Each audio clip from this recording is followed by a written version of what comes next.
मुख्यमंत्री का कमीशन लेने पर ज्यादा फोकस है। प्यारी बहनों को सुरक्षा मिलनी चाहिए। बदलापुर आंदोलन हुआ, उन्हें लगा कि यह आंदोलन राजनीतिक है। जब तक शक्ति कानून पास नहीं हो जाता हालात ऐसे ही बने रहेंगे, ऐसा दावा पूर्व मंत्री आदित्य ठाकरे ने किया। वे नाशिक में मीडिया से बात कर रहे थे।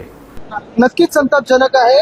गेल्या एक आठवड्यात देशभरातून अनेक जिल्ह्यातून अशा घटना तर समोर यायला लागल्यात, महिला बोलायला लागल्यात। मला वाटतं अपेक्षा हीच आहे की जी न्याय प्रक्रिया आहे ती लवकर याच्यावर न्याय देईल महिलांना। आणि दुसरी गोष्ट म्हणजे शक्ती कायदा जो 2020 मध्ये महाविकास आघाडी सरकारने मांडला होता, 2021 मध्ये पारित केला। 21 पासून आतापर्यंत म्हणजे 3 वर्ष आपण साधारण पाहतोय की राष्ट्रपती महोदयांकडे हा कायदा प्रलंबित आहे। त्याच्यावर लवकर मंजुरी मिळावी याच्यासाठी आम्ही सगळेच लोक मागणी करत आहोत।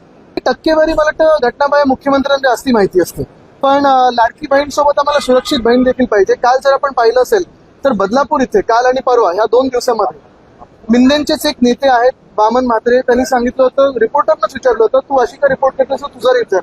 मला वाटतं तिकडचे तिकडे त्यांना अटक व्हायला पाहिजे होती। दुसरी गोष्ट, काल मी ऐकलं रिपोर्टरवर FIR टाकण्याची आता प्रक्रिया सुरू झालेली आहे, हे भयानक आहे।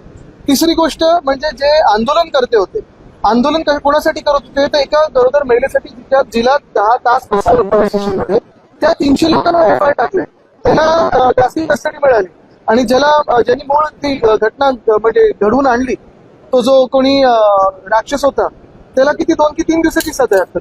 मला वाटतं ह्या सगळ्या गोष्टींवर आपण लक्ष देणं गरजेचं आहे की आपल्या देशात नक्की चाललंय तरी काय।